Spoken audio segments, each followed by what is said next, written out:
what a much easier problem than Sergey's talking about, which is if we had a quantum computer, what would we do with it? And I started as a theorist a while ago, and when I did, working on theory was a fun topic that was very far away from what experimentalists were doing. And we're entering an exciting time when theory and experiment are getting a lot closer. And so before we used to focus on what could we do with an asymptotically large quantum computer. Now we're starting to think about what can we do with the quantum computers we will have in the next few years. Actually, before we go on, I want to thank Emmanuel and Daniela for organizing this and for inviting me, and also Krista. So it's been a great pleasure to be here, and I've enjoyed it a lot. And I am going to tell you about this area of why we're studying, what we're looking for in quantum algorithms. And I want to point out a few things about the motivation. I think maybe are a little bit obvious that computers have great economic and social value. We get a lot out of them. And we've sort of taken for granted this Moore's law for a long time. And we know it has to pretty soon end.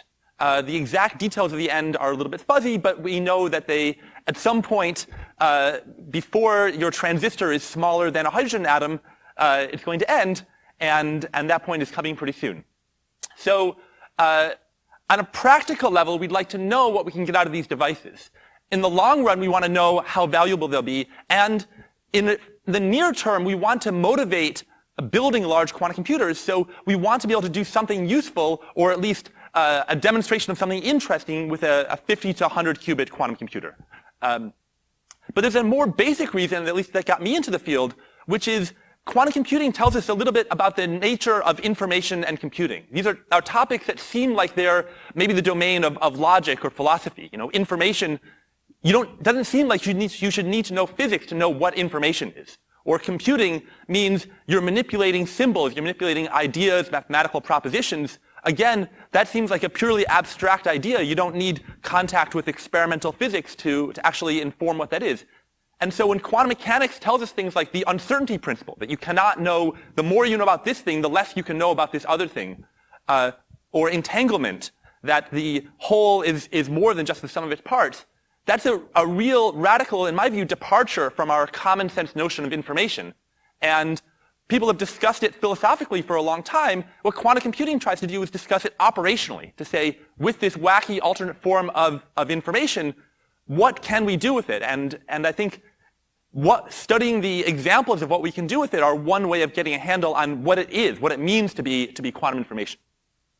So in my talk, I'm going to focus on what we can do in a concrete way, but in the process, I hope to chip away at this larger question of what does it mean to be for information to be quantum. So I say quantum, of course, by contrast with classical, which Krista did a nice introduction of, and the idea of a classical bit is something that can be two states, and so when you put together n of them, there can be 2 to the n states. And a crucial idea of computing is to abstract away from the physical realization of that bit. Could be RAM, could be a hard drive, could be a bead on an abacus. We heard yesterday that could be DNA. The principles of computing are independent of that. And until quantum computing, all these different forms of computing were in a sense equivalent to each other. So we heard that if humans that know different languages think about things in different ways, computers do not. One language can simulate another language. Until quantum computing, all the different forms of computing were equivalent.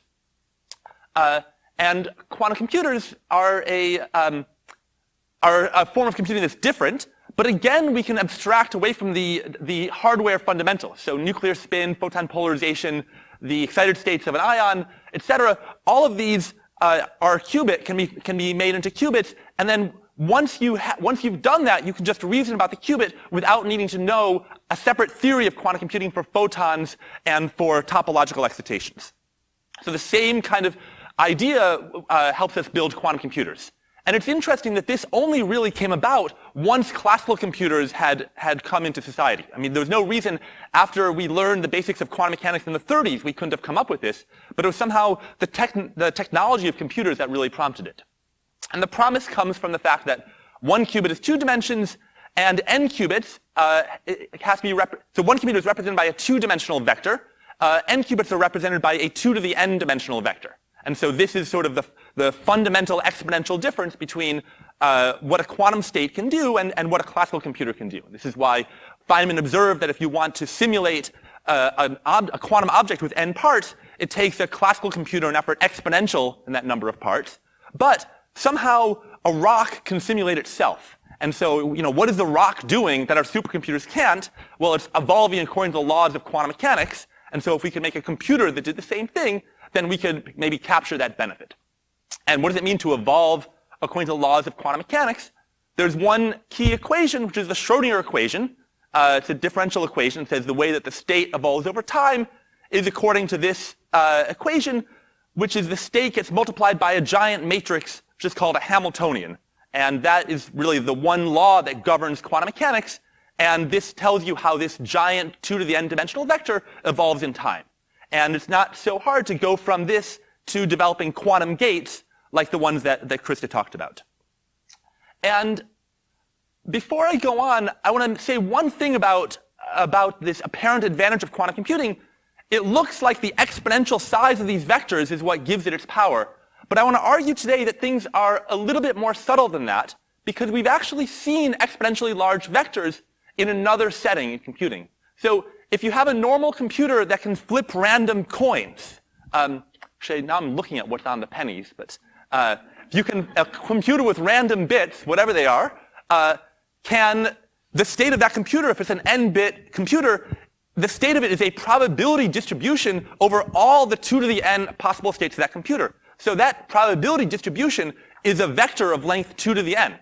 And so again, you can access exponentially large vectors without needing to figure out how a nanowire works.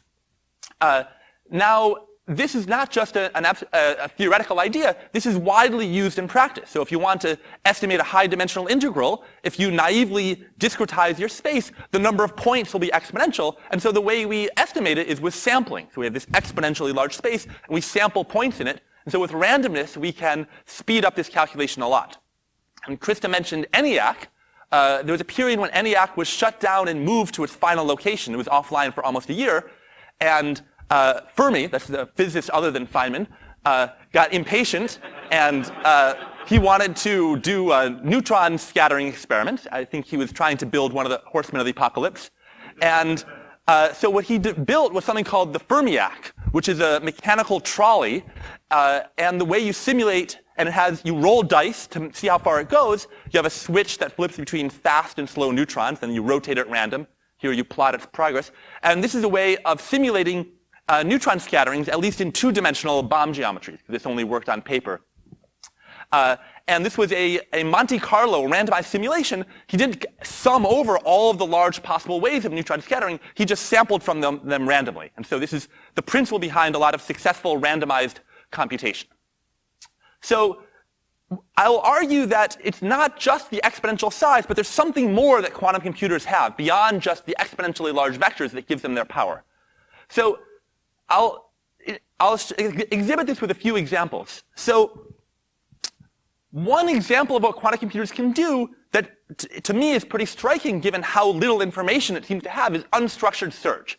If you have a function f and the output, let's just be simple, the output of the function is always 0 or 1, you'd like to find some input where the output is equal to 1.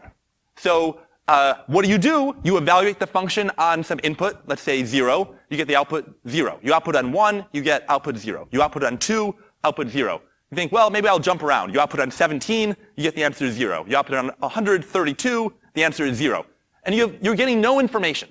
As soon as you get any information, you've solved the problem. As soon as you find a 1, you're already done. Until then, you get nothing. And so you basically, if you have n inputs, you're going to need time that scales with n. And it seems like a quantum computer has very little to sink its hooks into here. But in '96, Love Grover showed that you could do it in time that scales with root n. This is not an exponential speedup, but I think it's still remarkable given how little information the quantum computer seems to have to work with. And if I had to give some intuition for why this is true, if you want to go from quantum amplitudes to classical probabilities, the formula is that you take the absolute value and square them. So quantum amplitude, so a classical probability distribution that's uniform would be 1 over n in each entry. A quantum state that's a uniform superposition would be 1 over square root of n. And so it's this gap between amplitudes and probabilities that accounts for this square root. And we see the same thing with light, for example. So the amount of power in a beam of light goes like the square of the amplitude. Or if you have something that's oscillating, the amount of energy in that oscillation is the square of how far the pendulum swings. So this gives you some idea of why quantum mechanics could lead to advantage. And in fact, this similar idea applies to many unstructured or semi-structured problems. If you want to maximize a function, you want to find a collision of two inputs leads to the same thing. If you want to know who's going to win a game like chess by searching a game tree, all these things, quantum computers can get a similar kind of polynomial advantage.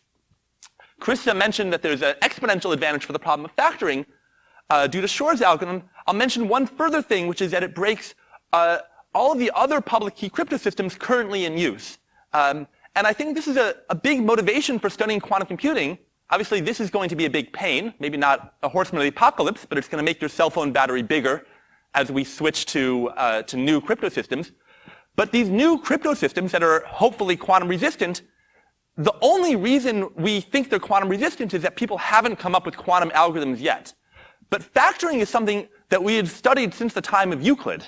And quantum algorithms for lattice crypto systems, a very, very small number of people, and probably were not very intellectually diverse or that bright, have thought about. And so to gain more confidence in whether these new crypto systems are going to be secure, I think it's pretty urgent that we investigate quantum algorithms before we start rolling out the next version of credit cards. I'll mention one other quantum algorithm, which is to solve a large linear system of equations. So AX equals B, A is a giant matrix, B is a giant vector, and you want to find X. How long does it take? So classically, your runtime for sure is going to scale with n, the dimension of the vector, because you just have to output n numbers. There's no way to get around that. Quantumly, you can store n amplitudes in a state of log n qubits. So it's possible you could do this much faster. And we can show that in some conditions, so for some well-behaved matrices, you can do this. And in some cases, you can get an exponential quantum advantage here. And this has seen application since then to solving differential equations, machine learning, all the things that we use linear systems of equations for. And as Krista said, the applications here are kind of, in some ways, still speculative. We have them in theory, but to actually apply them to a practical problem is something that people are still working on.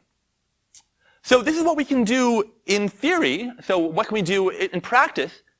And here there are two main approaches to quantum computing. So you heard about a very intriguing strategy that Sergey was talking about is using topological degrees of freedom to protect a qubit. And I would say this belongs to the conventional approach to quantum computing, which is to build not more qubits right away, but to get 1 or 2 clean qubits. So if you've heard about progress in quantum computing and you heard we had 5 qubits a decade ago, why don't we have more today? It's because researchers are not trying to build more qubits, they're trying to make our qubits more reliable. And so this plot is the ratio of these operations per error. So how many quantum gates can you do per lifetime of a qubit? And this has been steadily increasing over the years. This is for superconductors, but similar plots apply to other architectures. And the reason why people focus on this is that if you can do 10 operations, if this number is 10, you can do 10 operations before your qubit decoheres. And if the number is 100, you can do 100 operations before your qubit decoheres. But at a certain threshold, depends on your architecture, maybe 1,000 or 10,000, you can do an unlimited number of operations. And that's because you can correct errors faster than they accumulate. So this is called the threshold for fault-tolerant quantum computing. And current experiments have just started to reach this threshold. And so now the next step will be to either get well above it and or to scale these up. And so there are many groups that are confident they'll have 50-qubit quantum computers in the next few years. And I've listed here only companies. There are many universities as well. But I think what's encouraging that there are big companies and startup companies is that, it's easy for me to predict that we'll have quantum computers soon. But there are people who've actually bet their own money on the fact that there will be a quantum computer yielding a return for them in the next 5 to 10 years. And so you should probably trust that more than predictions of academics like me. So I find this pretty encouraging. There's another approach, which you may have heard of, which is from the company D-Wave, which says, let's not wait for things to be clean. Let's just throw down a bunch of noisy qubits and see what they do. And while I'm skeptical of this approach, I have to admit that it's bold and it's generating surprises. You know, I don't know what this is going to do. A lot of quantum computing experiments, at the end of the experiment, all you know is that the Schrodinger equation is true and that the experimentalists are very impressive at what they're doing. But with D-Wave, I really don't know what these 1,000 noisy qubits are going to do. I don't think they're going to solve hard problems, but you know, I can't prove that. And so part of what I'll tell you about is work where I've attempted to put my money where my mouth is. And I guess they're not only noisy, but they run only one particular algorithm. So I'll tell you in a minute about what that algorithm is.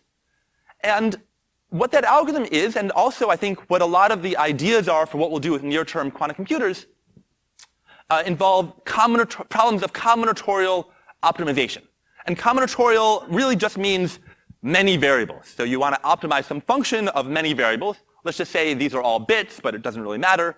And it's, let's say the function is a sum of terms, each involving a few variables. So this is super general. It encompasses almost anything you can think of. Protein folding, finding the best model, explaining some observed data. If you want to have a math proof with the fewest errors. And actually, you can see from these applications that in some cases, an approximate answer is okay.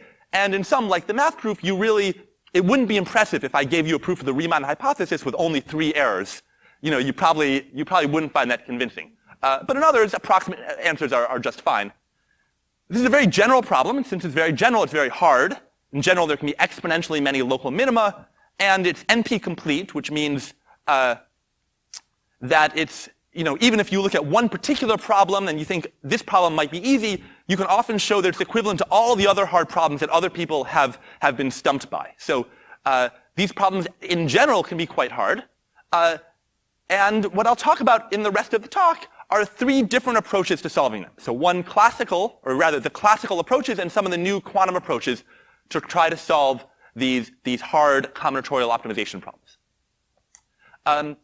Okay, so the classical approaches, and let me just say, I have to tell you about the classical approaches because we already have classical computers, right? So the value proposition of quantum computers has to be that they're better than classical computers. So anytime you ever talk about a quantum algorithm, you have to say, here's something which classical computers get stuck at, and we can go beyond that. So we have to always first talk about what classical computers do. One approach, which is, I think, a very nice and general one, is just local search. You want to minimize some function. You just pick some point somehow, x, and then you look at the neighbors of x. You know, try to flip one bit or move a little bit in your space. And if it's better, go with the neighbor. If it's not better, then don't, and try a different neighbor. And eventually, you'll stop because you reach a local minimum, and no direction leads to an improvement. And the problem, of course, some functions have a lot of local minima, and sometimes you just get stuck very quickly, and you're very far from the global optimum. So it's a good first attempt, but it's not great. And to get around the local minima, I'll describe 2 different methods. So there's one that's classical, that's based on adding entropy, to say, well, let's add some noise into this, let's bounce around randomly, so let's use randomness. And then the quantum approach is to use superposition. So a quantum state is this, you know, this giant vector, which you can think of as there's some amplitude in all these different bit strings, and that's called a superposition over these bit strings. Maybe we can encourage the quantum state to not concentrate on one bit string, but to spread out over many of them. So that's sort of a quantum approach that's analogous to the classical randomized one. So what's the randomized one? One of the leading approaches is simulated annealing. And what the idea here is we interpret this function, which we want to minimize, as an energy. And we add a temperature parameter. And the way the energy and temperature interact is the system would prefer to be in a lower energy state. And the temperature tells us how much it prefers that. If the temperature is very low, it strongly prefers to be in a low energy state. If the temperature is very high, it doesn't really care. All the states can be equally likely or almost equally likely. And it's easy to sample from a high temperature state, and so you can do that. And then you can design a process which will eventually converge at each temperature, and you gradually, in annealing, you gradually lower the temperature and hope that you don't get stuck. And so this is rock candy, which you make by slowly lowering the temperature of some sugar dissolved in water. and this will hopefully find its lowest energy state, which is the crystal configuration. And so we use this all the time in practice to get systems to find their low energy states. And on computers, it often works pretty well. Okay, so that's what classical computers do. Let's compare what quantum computers do. And I have to apologize. So yesterday we saw some grisly images, and today I'm going to show you some things you may not want to see. So if you're a surgeon, you should look down for the next 45 seconds. And so, okay, so I've been just talking about the Hamiltonian as this giant matrix. I want to talk about how to translate that into physics. So it's a giant matrix. It has eigenvectors. And these correspond to quantum states. These are vectors, and so quantum states are giant vectors. It has eigenvalues. These are real numbers. They correspond to the energies of those states, which Sergei talked about. We're often interested in the lowest energy. So like for an atom at room temperature, it'll probably be in its lowest energy state. That's called the ground state. And now Schrodinger's equation, you can interpret, you say, oh, it oscillates with a frequency corresponding to the energy. So this is why in quantum mechanics we say energies are the same as frequencies. So every eigenstate is picking up a phase at a rate given by its energy. And so if you have two states with different energies, then they pick up phases at different rates, and in some cases that can suppress transitions between them. And so this is the idea of the adiabatic algorithm. So the adiabatic algorithm, you start with some initial Hamiltonian, and you slowly adapt it, slowly modify it to a final Hamiltonian. And you start in the ground state of the initial Hamiltonian, and the idea is this is something that's easy to prepare and simple, and you hope that, and you set it up so that the ground state of the final Hamiltonian corresponds to the solution of your problem, so the minimum of your function or whatever your desired output is. And the adiabatic theorem says that if you change your Hamiltonian slowly enough, and you start in the ground state, then you will roughly stay in the ground state of the final system. Classically, it's, an example is if you're swinging a pendulum and you move it quick and you jerk it, then it'll mess up the pendulum's oscillations. But if you if you carry the pendulum very slowly, then it will preserve its oscillations. And the technical condition for when this is possible depends on the eigenvalues of the Hamiltonians along the way. But it's, in many cases it's possible. So what does this have to do with combinatorial optimization? So what we'll do is we'll start with the Hamiltonian, which is like a magnetic field pointing in the horizontal direction. And so if you have little spins that are little magnets, then the ground state is they all align with that field. And you end with a complicated Hamiltonian that has some interactions that represent the function that you want to minimize. And so the minimum energy configuration of that, so the ground state, or the minimum energy of that, is going to be some pattern of ups and downs that correspond to the minimum of your function. Okay, so if this works, if this condition about the eigenvalue gap, which is quite hard to check, if that is satisfied, then you can evolve from this initial state, which is all spins to the right, to this final state, which encodes a solution to your problem. So this is so this is the idea of combinatorial optimization by adiabatic evolution, and in some ways it's like simulated annealing in that you are trying at every point to find the lowest energy state. And this represents some kind of compromise between these two different terms. The final term wants you just to get the lowest energy. But this first term doesn't want your spins to point up or down. It wants them to point to the right, which is like a superposition of up and down. And so compromising between these two terms means your state is trying to compromise between zeroing in on the lowest energy and spreading its amplitude out over many different configurations. Just like simulated annealing, you're trying to compromise between lowering the energy and bouncing around, increasing your entropy, bouncing around between many different configurations. So they're similar, but do they perform the same way? And there's some evidence from physics that they don't. So in the sun, nuclear reactions wouldn't happen if we just had classical physics. The reason why they happen is because the wave functions of the particles in the sun are quantum mechanically kind of smeared out.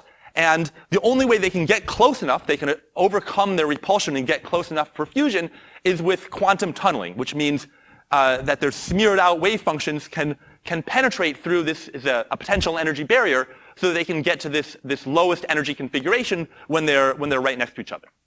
And this was actually this settled a big scientific debate. People from evolution thought the Earth should be hundreds of millions of years old or older, but if you look at the sun and you didn't know about tunneling, there was no way it could be older than tens of thousands of years. So there was a big paradox which was only resolved with quantum mechanical tunneling.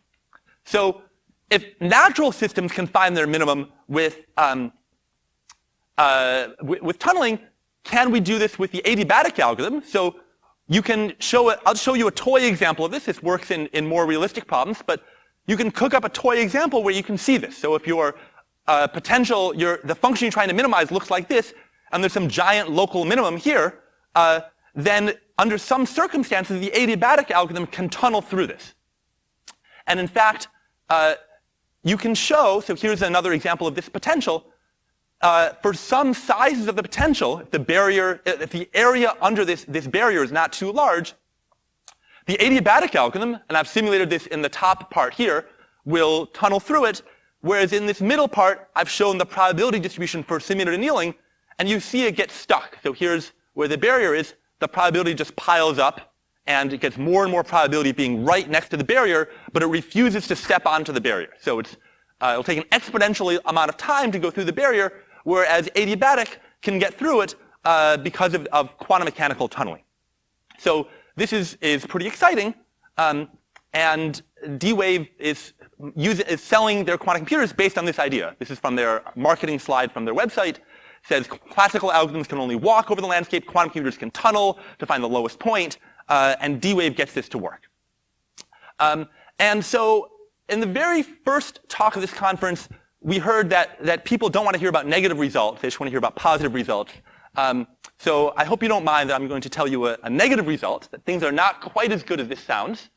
And the reason is, if you look at the Hamiltonian here, it turns out, when you write it down, all the off-diagonals are non-positive.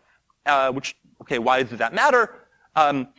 Physicists call this sign problem free, or also stoquastic, which is like stochastic, but we just like to put Q's in everything. So it's stochastic.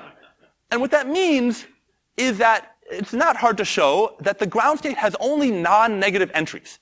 But quantum states in general can have complex numbers for entries. What does it mean that they only have non-negative entries? It means that the interference that we would normally expect cannot occur. So normally we have constructive and destructive interference. Destructive interference requires, you interfere a positive with a negative amplitude. But if all the amplitudes are non-negative, you're not going to get that. And so one implication of this is that we can map our quantum Hamiltonian onto an equivalent classical system. This procedure is called quantum Monte Carlo. Despite the name, it's not a quantum algorithm. It's a classical algorithm. It was invented in the 70s before quantum computers were around.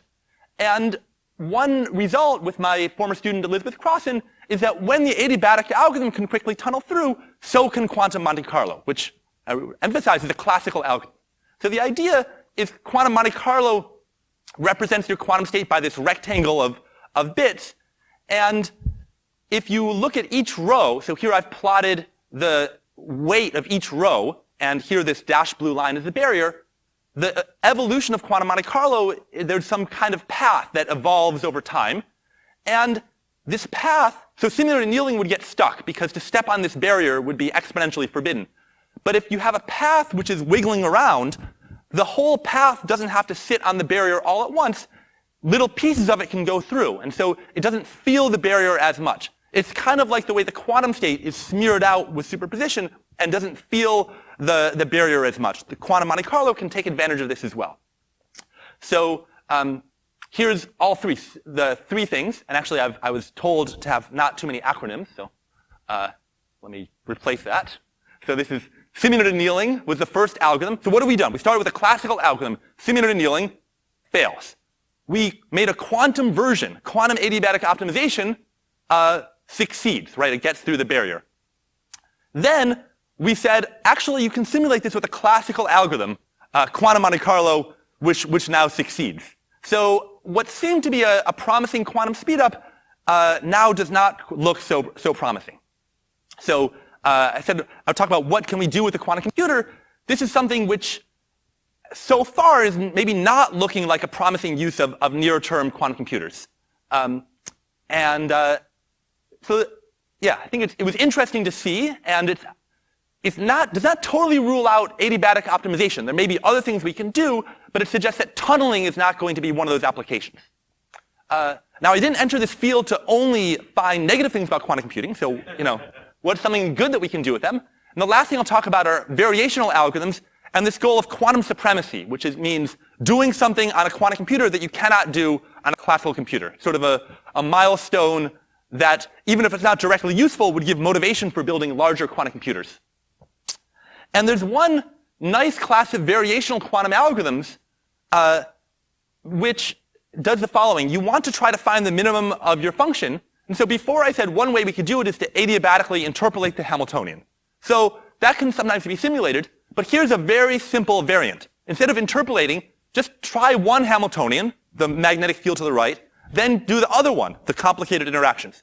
Then try the other one for a bit, and then go bounce back and forth a few times, and do this not too many times, let's say 5 or 10 times. And then search over the values of these times. So try, do a local search, try and improve these times.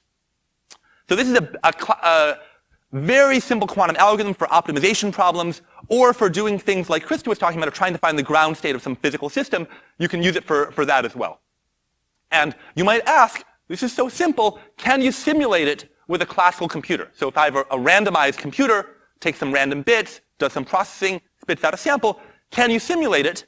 And you can prove that you can't. Subject to some assumptions in complexity theory, the outputs of this quantum algorithm, even though it's quite simple, even if you just do T1 and then T2 and then stop, so you just do a very short run of it, it's hard to simulate classically.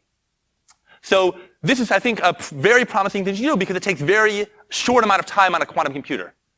Okay, so let me close by saying quantum computers are a technology that has some promise, but I don't know fully why they work and why they achieve their benefits. It's sort of like when I was a kid, carburetors were an example of such a technology. This is Calvin asks his dad why they work, and he says, I can't tell you. Calvin's dad says, why not? His dad says, it's a secret. And Calvin says, no, it isn't, you just don't know. And so that's, for quantum computers, why do they get their advantage? I'd like to tell you it's a secret, but I have to admit I don't really know. So I do know, and what I've hoped to convince you is that the exponentially large dimension is not enough. You need interference as well. And with these variational algorithms, even though they're very short, they do have minus signs in their amplitudes, so you get interference. And I think it's a fascinating question to keep on trying to dig into what can they do better than classical computers and what can't they, and in the process, what can we learn about the nature of quantum information and what quantum mechanics means for information computing. Okay, thanks for your attention.